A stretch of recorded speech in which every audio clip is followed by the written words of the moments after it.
Well, good morning, Marquette. Good morning, and welcome to Everywhere If You Look. My name is Steve Blaha. I'm a campus minister and co-host of this morning show, and I am happily joined by my fellow co-host.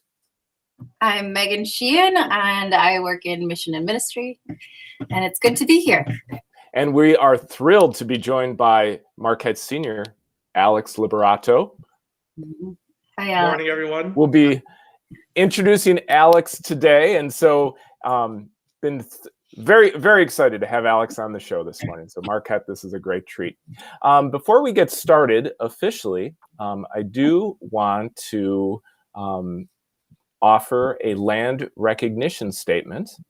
Marquette University is on the traditional homelands of the Menominee, Potawatomi, and Ho-Chunk Indian nations, who have known this land as a relative for millennia, and who remain our hosts on it. We also recognize the presence in Milwaukee of tribal members from 9 other Wisconsin nations, including the Oneida Nation, the Stockbridge-Munsee Community Band of Mohicans, the Brothertown Nation, and 6 Ojibwe nations. So we're grateful for the rich, rich living culture of our native members of our community, our First Nations, Indigenous peoples here in Milwaukee and well beyond. And also want to wish everyone a happy Black History Month. February continues, so let's live this richly. And for members of the Catholic and Christian communities, it is Lent. So a blessed springtime of renewal and penance and rebirth to everyone. So welcome, Marquette. Absolutely. And it's about that time when we explain our name, Everywhere If You Look. We named the show based on the idea, the concept that God is everywhere if you look, that God's divine presence and grace is reaching out to us at every moment. And it's an exercise, a spiritual practice to consider and be aware and remember God in every moment. So yes, that's Everywhere If You Look. Woohoo! Ignatian Spirituality on Facebook and YouTube. It's running wild. Absolutely. We love Ignatian Spirituality. Well, welcome, Alex. And we're so excited to talk to you this morning. What a great way to start off a week. I mean, Mondays, sometimes it's like, okay, climbing uphill, but coming in today, I'm like, Megan and I get to talk with Alex. This is going to be great. So thanks for joining us today. Alex, if you would be so kind, could you kick us off with 3 fun facts about you? Yeah, let me just start off by saying I'm really excited to be on here. Stephen, you've been a friend of mine, since I got here at Marquette, in campus ministry too, Bernardo. I've been back and forth throughout my time here at Marquette, seeing you guys. So, it's just really awesome to be here on this show. 3 fun facts about myself. This is like the most fun part of Icebreakers because I'm thinking about it the whole time and I'm like, is there anything very fun about myself? Oh no. But no, I just have trouble brainstorming about it on the spot. But luckily I was able to prepare a little bit. So my first fun fact is that I am from Kansas, and I did not grow up on a farm.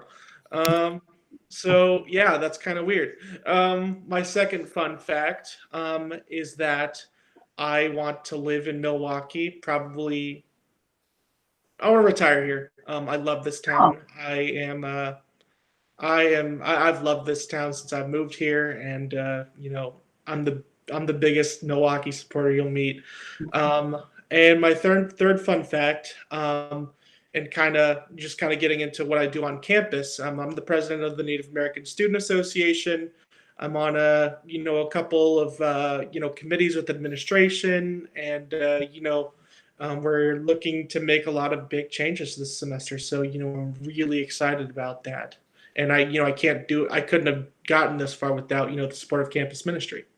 Thanks, Alex. Awesome. That's great. Thanks, Alex. And thanks for just so many public, personal, and behind the scenes ways that you've been just lovingly transforming our campus into being more and more it's closer to its true self that we desire it to be. All of us are works in progress, and you are, as a member of the Marquette community, transforming this place more and more beautiful every day. So thanks, Alex. Yeah, Yes. like I said, I can't do it without you guys. Thank you.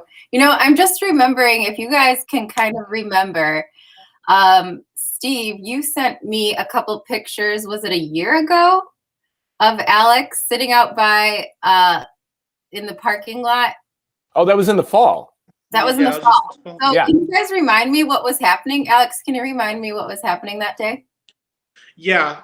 So for a very long time, Marquette's Native American community has, experienced hardships, not just due to Marquette itself, but due to the conditions that Indigenous people face everywhere. And certainly, there were a lot of things that Marquette could have been doing better to address these issues. So, what I was hearing from a lot of people and a lot of students on campus and a lot of allies as well was that we want to go and take like a message to administration and kind of show them that we're here. We we want our issues addressed, and we want for our lives to be respected, and our experiences here on campus to be similar to our peers. So we brought like 25 students, and as well as a bunch of faculty, community members. We brought them all the way to Zilber Hall after a long day of being in the parking lot over by the AMU, and having a teepee set up, a fire going, a unity fire, and yeah, we were in there for a good hour. Me and my friend Sir Lawrence spoke with the administration, and we were able to get an expedited meeting. And ever since then, we've been serving on a committee with the president, the provost, and the director of diversity and inclusion to address our issues, get our demands met, and we're really excited because this semester it's looking like we're going to be able to change the seal. We're going to be able to adopt an official Marquette land acknowledgement, and yeah, just a lot of really cool stuff going on this semester. How cool is that? That is, Alex, those are huge changes. Wow. and your senior year, right? Senior year, so I'm going out with a bang. And Alex, I know you two know each other pretty well, but can you tell me a little bit about your background? Oh, mine? Yes. Yeah, I'm Dene, which is the Navajo Nation. I know it's funny that I grew up in Kansas, but my great grandfather, traveled with the railroad. Our Navajo Nation's based out of the Four Corners region. My family's based right near the New Mexico Arizona border. So, it's the biggest nation. Yeah. Wow. So cool. Beautiful. Mm-hmm. And yeah, and thank you for what you're doing at Marquette. Yes. That's pretty amazing. Yeah, I appreciate it. Yeah. So Thank you, Alex. where are we at, Steve? Where are we at in the interview? Well, I think, Alex, if you could share with us, how would you describe your faith, your spirituality, your religion? Yeah. I believe that God is active in all of our lives. Jesus is his son, and he's really, in my life at least, has really I've lived with a lot of blessings that that I'm really thankful for. And it's just I wouldn't be here where I am today without my faith and what the divine intervention that has happened in my life. Mm-hmm. True for us all. Mm-hmm. Yeah. Mm-hmm. That's great. Thanks, Alex. Yeah. And you talked about just now, how important your faith is. Yeah. How does, on your everyday, your daily routine, how does your faith affect your daily life? What does that look like in your time as a student at Marquette? Yeah. Well, like any student here at Marquette, I've dealt with hardships, not just in school, but outside of school. And with the past year, especially, we've been so disconnected from one another. It's been really hard because, you feel really alone, and you're, by yourself. you're not having human contact, you're not hanging out with people. It's been really, really hard for me mentally, and I'm sure it's the same for a lot of folks around campus and beyond. Um, but what has always really, really helped me, when I feel those feelings of depression and loneliness, I try to remember, I have so much to be thankful for. I've been able to get in the position that I am today because of what I would describe as divine intervention. I've gotten a lot of favor that I think just doesn't really make any sense to explain other than a supernatural intervention. So just remembering that and really putting things into perspective, and also playing a little bit of gospel music helps too. Ooh. To kind of remind you to stay grounded and realize that there is so much to be thankful for, and that we're all very blessed. Yeah. Alex, yeah, wow, awesome advice. Like gratitude, memory, and celebration. Those are three themes that I'm hearing. Spiritual wisdom that you're sharing in the midst of this pandemic. Like this has not been easy for any of us, and just living out of a sense of gratitude and memory, like to remember the things that console us, that bring us joy, that who and what have journeyed with us to this point, and then to celebrate gospel music. Do you have a favorite like gospel artist or song or Spotify station that you've been jamming to? So the two songs I've been really jamming out to lately have been Kirk Franklin's "Looking for You," and then "Blessed" by Fred Hammond.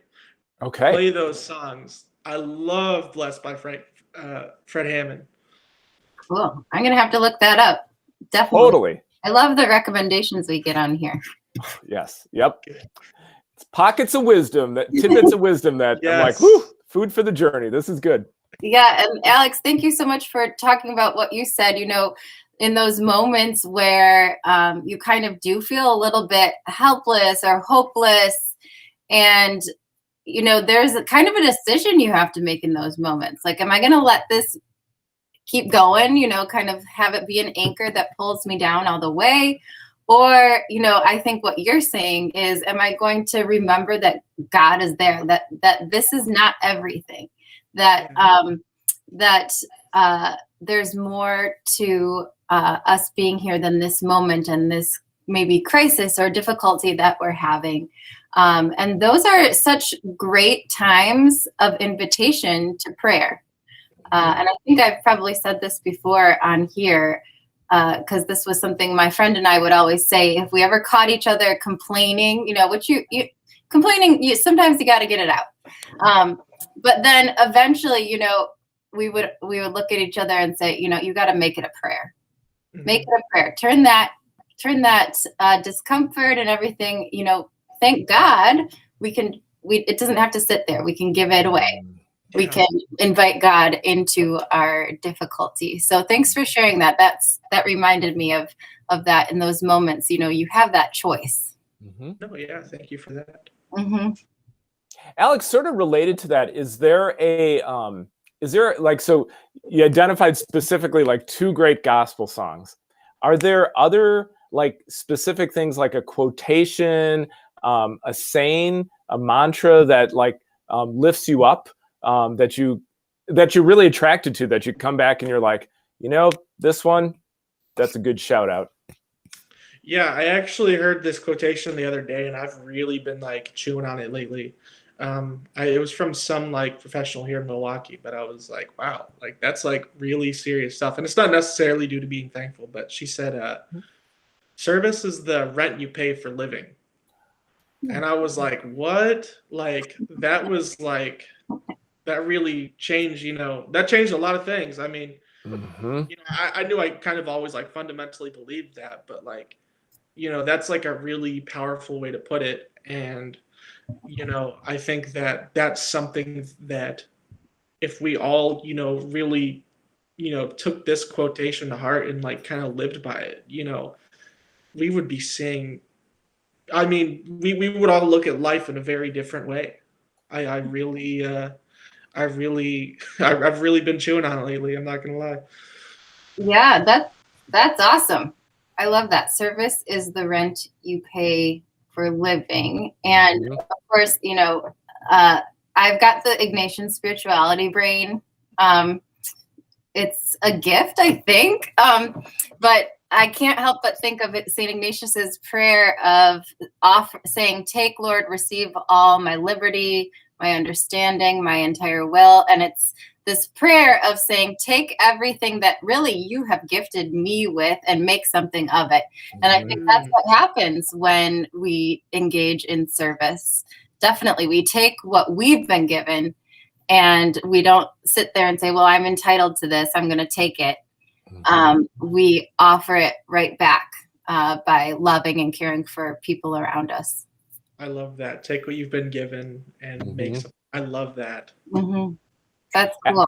Alex, that statement also, like for me, I mean, I know it's cold outside, but it literally is like opening up a window to remind me. I mean, the quote that you gave, a window that reminds me, like, get outside. The world's Yeah, big. Don't get stuck yeah, inside here. Look at the yeah, whole world. Like, don't get stuck in your corner. Um, yeah, which, which, I mean, and I say it's like opening up a window because winter, has its confiningness. yeah. But that's like a warm breeze and a beautiful sun that says, "Come on outside. Share your gifts. Live with joy. Live with hopefulness." So thank you for sharing that. Yeah, and just kind of expand upon that. Like it's a beautiful world out there, especially even here in Milwaukee. I used to when it was like above zero, I would go on long walks around Milwaukee and just kind of explore. And the people that you meet, the people that you talk to, it's really you really feel like you're part of the whole again. Mhm. I felt like the times in which I was most joyful is when I've been connected outside. I've been speaking to people, walking around the city and engaging with my community. Mm-hmm. That's great, Alex. Cool. Uh, you know, uh, Steve, you started with that awesome, uh, sorry, what is it called? Land acknowledgement. Land Yes. acknowledgement. I'm going to pop it in chat right here. Oh, great idea. Yeah, the land acknowledgement. And, I can't help but think about that, these are gifts. Everything that we have is a gift. Yes. And so what do we do with it? And that just reminded me of this land acknowledgement, just acknowledging, um, you know, uh, the people before us and respectfully doing so. Alex, I'm just wondering, do you find any connection between your background and your work really as, I guess, kind of trying to seek more of that respect for Indigenous people and your faith? Yeah. There is a lot of very interesting intersectionalities when you talk about, faith and indigenous spirituality. I know we've had them on campus a couple times. I don't know if you guys have both met the folks from there, but the Congregation of the Great Spirit over on the south side of Milwaukee, Mhm. um, great community and a very unique one because they're they're praying their hymns and at the same time they're playing drum songs, Mhm. and a lot of the faith has shifted towards indigenous initiatives in recent years. You talk about the climate initiative that's been brought forth. Indigenous communities around the world are some of the most exposed to the threat of climate change and its effects. Um, and oftentimes, indigenous communities are on the forefront of these fights and these battles. You talk about the Keystone XL pipeline, things like that. Oftentimes our nations are the ones who are stepping up first to really, really get into it. And the fact that Pope Francis has really gotten behind that and really, made initiative to not only fight against the impending threat of climate change, but fight with Indigenous communities and include them in the conversations, that is a really powerful and really important step in, our journey, as humanity, to really address, our probably our greatest threat of this generation. Mm-hmm. Big time, Alex. Yeah. And just the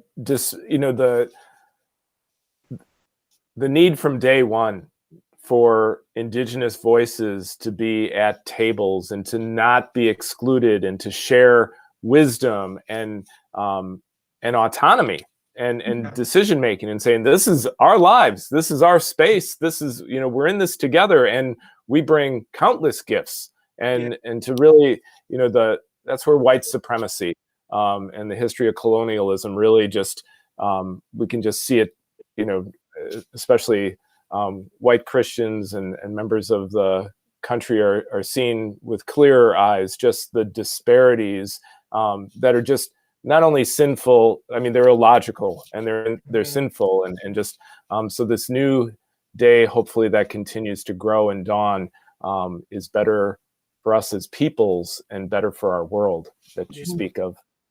It's better. Yeah, it's better for all of us, because when we get to know and understand many different people with many different traditions and cultures, it just makes us that more rich. And I believe, it's giving us a bigger glance of who God is.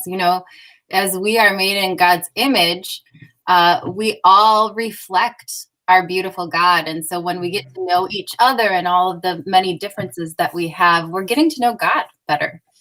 And thank you for bringing up the Congregation of the Great Spirit, because that is an awesome example of the Catholic Church,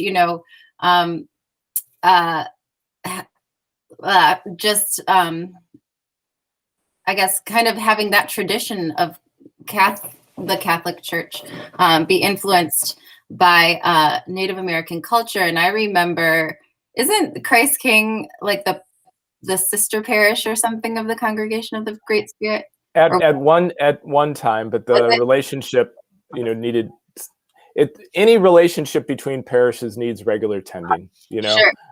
As do our interpersonal relationships. If we don't spend time together, if we don't walk together in good times and in bad, the bonds get weaker. So we gotta, point of this show, build the bonds stronger.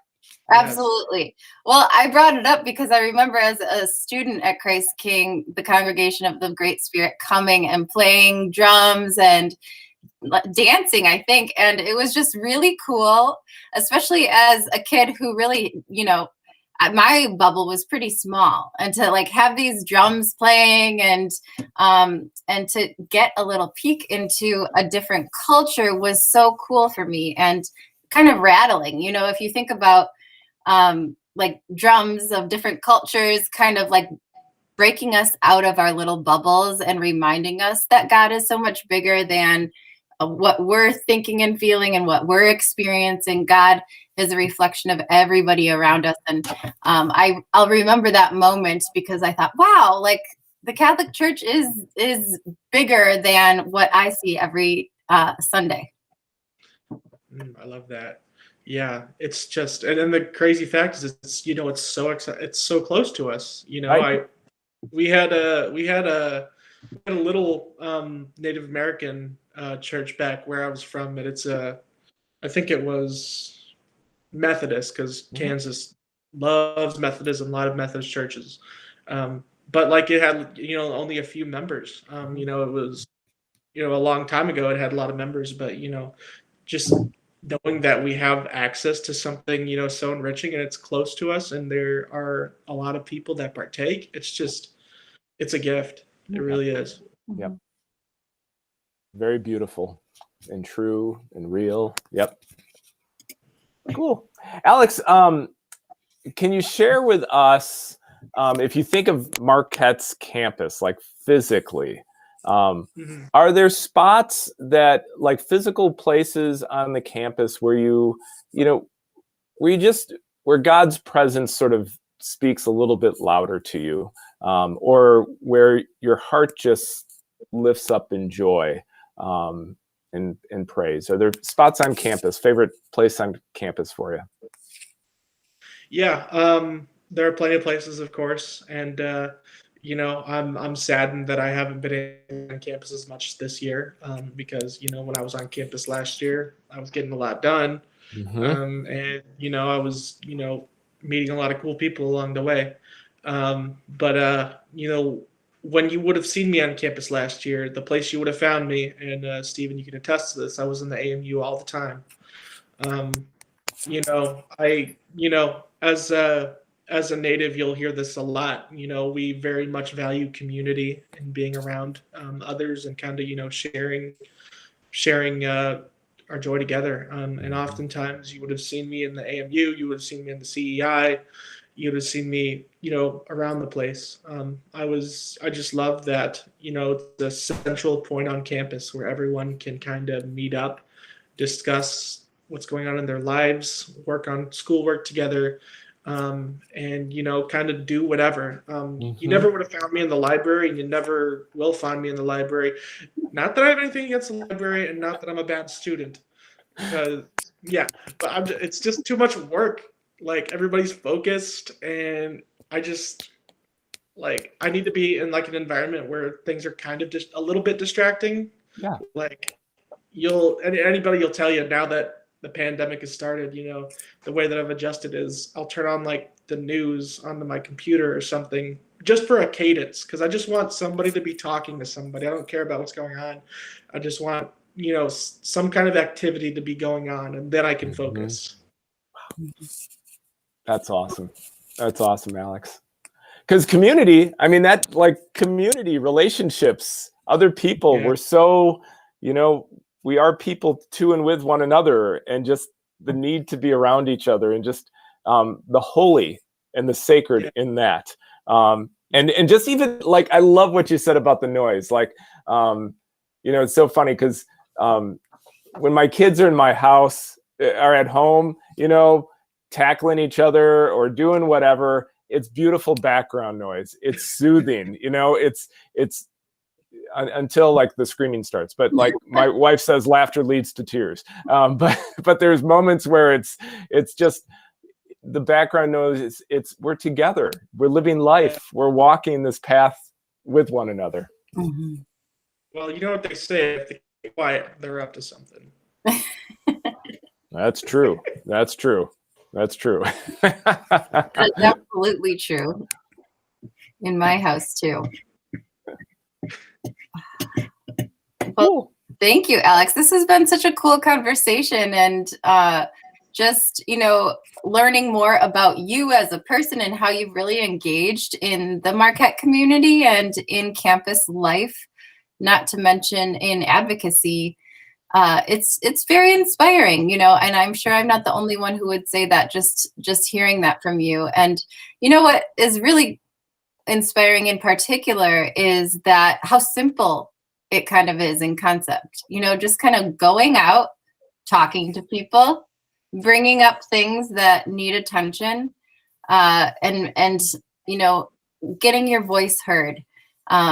In concept, it doesn't really seem that wild, but it is at times, and to continuously wake up and engage in your community is really what it is, day after day, and it seems like that's what you do. So thank you for talking about your experience at Marquette, and from what we've heard, you won't be going far.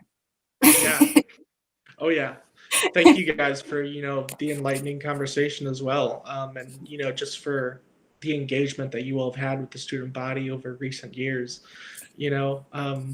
People, my friends that are all around campus are like, wow, why is campus ministry putting out the most profound statements on events that are happening around? And it's true, you guys have some of the top notch staff who work directly with the student body and engage with the student body no matter what. And with like I said multiple times, without you guys and the work that you guys have done and the advocacy you guys have performed around campus, a lot of what I do, a lot of what other students do, we wouldn't be able to get as far as we've gotten. Thanks, Alex. Thanks, Alex. That's awesome. I think we find it to be a two-way street, Yes. you know, Yes. where students like yourself totally, and Yes. and many others as well, thankfully, step forward and say, hey, if we're really about a faith that does justice, Yes. and it's like, whoo, yeah, that's a beautiful dynamic to be around. So thank you, Alex, for your leadership and just you. Mm-hmm. Yes. And we hope to see you in campus ministry in the office. Yeah, I'll be around. I'll probably need some staples. I'll probably come up and hang out and say hello too. Now you know where the office supply campus or closet is. It's over, right? Oh yeah. Oh yeah. I may have trouble finding them though, Alex, as my reputation precedes me in that area. So this is great. Alex, have a great rest of your week. This has been such a joy. Thank you. Yes. Thank you, Alex. Thank you guys. Take care. Yes, you too. Stay warm. Peace. That was so awesome. That was awesome. I just enjoy any time with that. And the Unity Drum Circle that Alex and the Native American Student Association hosted in the fall was such a beautiful moment of striving to bring everyone in the campus together, and just inherently spiritual place and space, recalling unity at an essential time. And I know there's hopes potentially for another Unity Circle and Unity Fire, which would be great, because that's just such a healing space and a place where we can gather together, and just really reminds us, like, in the course of the day today, in the course of whatever is going on in the world, hey, how do we be together, and how do we listen to one another and be enriched by one another's journeys and histories? Like Alex said, gratitude, memory, celebration. How do we do that together? Absolutely. How cool is that? Yeah. And as you're saying that too, I'm just imagining Christ, really, bringing people together, uniting people from different backgrounds. And that is the holy place, as you said earlier. And obviously, we know that Christ is our ultimate example. And so it always comes full circle and feels like, okay, we're doing something good, or we're on to something, when we can say, hey, that reminds me of what Jesus did, right? Yeah. Yep. Yeah, Megan, my Catholicness just screams Eucharist, Thanksgiving, memory, remembering, celebrating, being transformed, just Source and Summit. Absolutely. Wow, cool.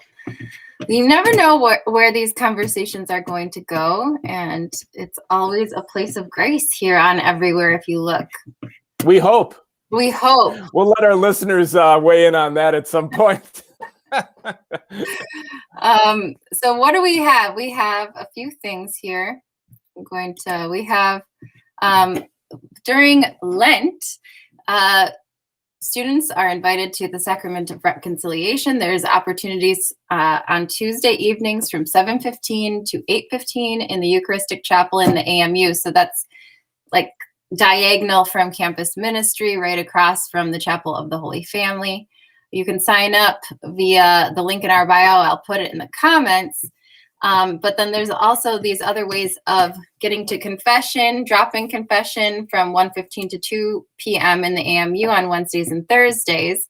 And if none of that works out for you, you can email campusministry@marquette.edu, and you can set up a time for the Sacrament of Reconciliation. So if you're looking to go to reconciliation, especially during Lent, there are ways to do it. So, and what a beautiful sign of God's love. Like, just what a beautiful sign of God's love to sit with another person and to say, I know it can be frightening to name, this is where I've sinned. This is where I'm I've broken, but trusting in God's mercy. And another person who has been sinful and has received God's mercy, to sit there and be like, we're with you, and God heals. And it's a beautiful sacrament, and a great way to renew our baptism. For Christians, Lent offers us an opportunity to return to a more authentic walk as members of the baptized, and the sacrament of reconciliation is such a beautiful way to make that journey. Mm-hmm. Yeah, and I guess I was a little bit backwards, not mentioning that it is Lent, as we entered on Ash Wednesday last week. And, there are a lot of opportunities for engaging in Lent, as there always are in campus ministry. I just put this up here, what is Lent? It's a time to kind of reevaluate or take a step back of how are things going with me and God. And that's why, often people will take up something or give up something to try to embellish and enhance that relationship with God. And so I just wanted to pose this question. What are the obstacles to our relationship with God?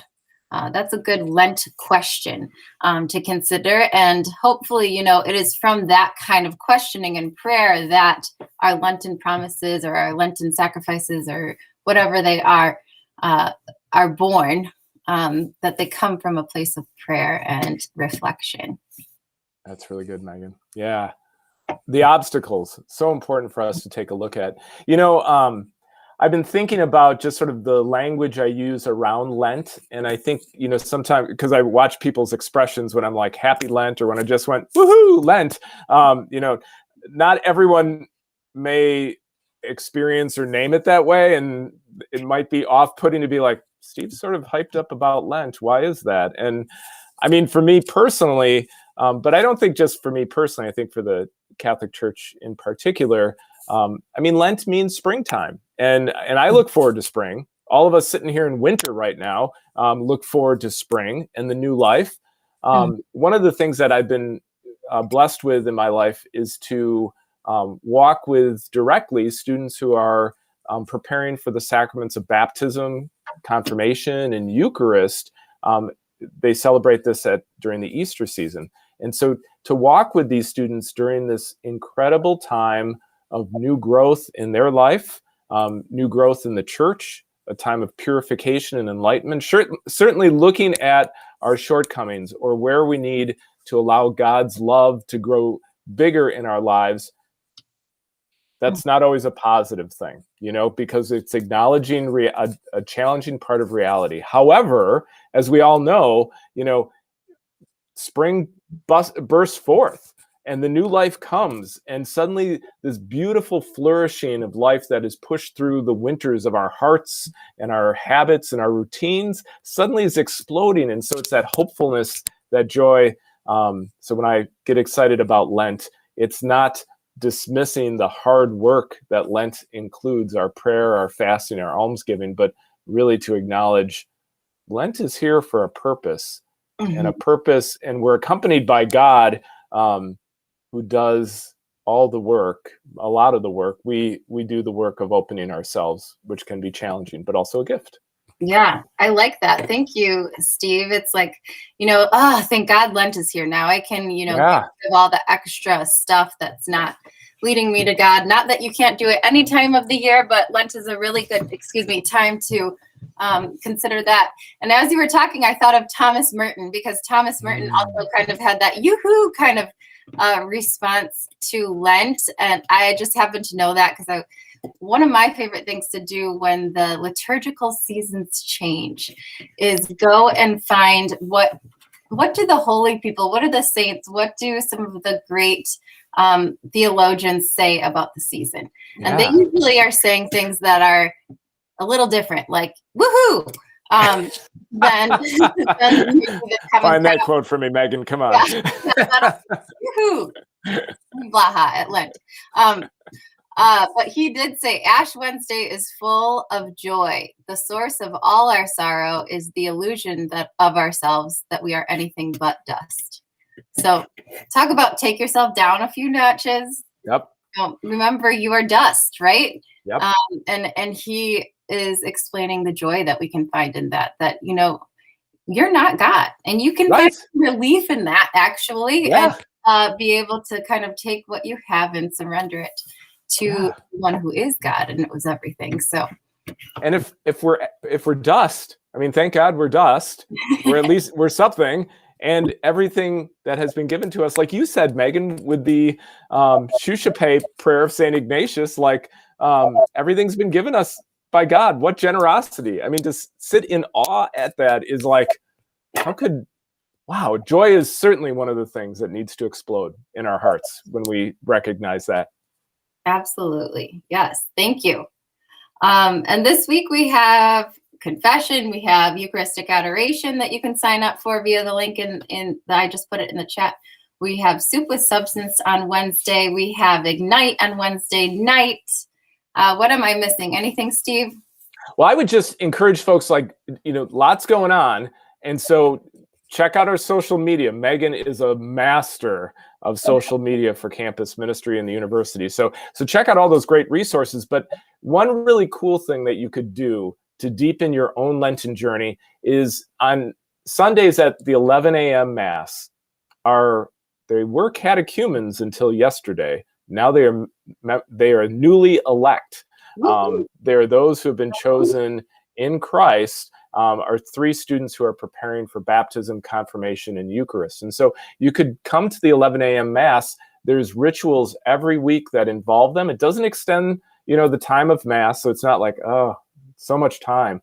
But really, it invites you into a deeper reflection on the gift of baptism in each of our lives. And so suddenly this gift that has been given to us, suddenly we're invited to look at it as truly how it is, living and renewing and vibrant in each of our hearts. It offers us a chance to notice.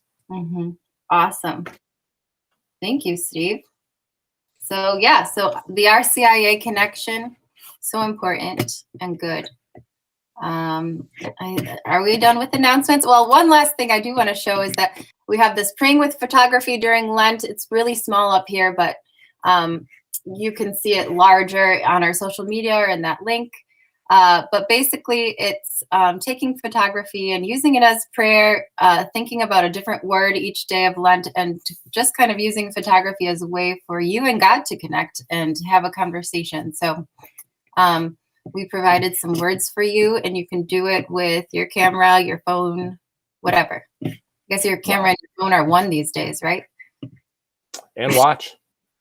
And watch. And computer. Yeah. Yes. All right, Steve. This is awesome. Well, shall we close in prayer, Megan? Yes, that would be great. Cool. Well, friends, let's pause together.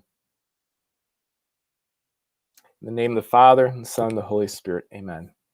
Take, Lord, and receive all my liberty, my memory, and my entire will. Everything I have and call my own, you have given all to me. Do with it as you will. Grant me only your love and your grace. That is enough for me. Amen. Amen. Son, Holy Spirit. Amen. Great prayer. All right, Marquette. Well, we'll see you next week. Are we able to? Actually, are we seeing everybody on Wednesday? Oh my gosh. Yes, we have a what shall we call it? A bonus. A lag nap. A lag nap. Something extra. A little something extra. We're going to be twice in 1 week, folks. Watch out. We will be back in, 2 days. Who's going to be on our show, Megan? We are going to be welcoming Steve Burks, who is the director of the Gospel Choir. He just came to Marquette in December or January. And we are very excited to have him with us. So even more exciting is, well, you'll have to tune in. Will he share some of his musical gifts? Find out on Wednesday at 9:30. I think so. Yep. As Alex mentioned, Alex gave us 2 great gospel songs. Well, I think Steve Burks is going to probably deliver something himself. So join us, Marquette. This will be great. All right. Well, yes. So tune in on Wednesday. And also, just one other reminder is that we are now broadcasting on the Campus Ministry YouTube as well as the Campus Ministry Facebook page. So if YouTube is more of your jam, you can connect with us there. It is simulcasting. That's the word of the year, I think. Spot on. You know, if our friends who are watching in New York City push folks to put this on the big screens in Times Square, now that we're on YouTube, get it up there. Yeah. Yep. That's what I was going to say too. So, is this the time of the show where I start playing the music so that we both can be quiet? Have a good Monday, first full week of Lent. Enjoy. We're praying for you. God bless you, Marquette. Take care, folks. Peace.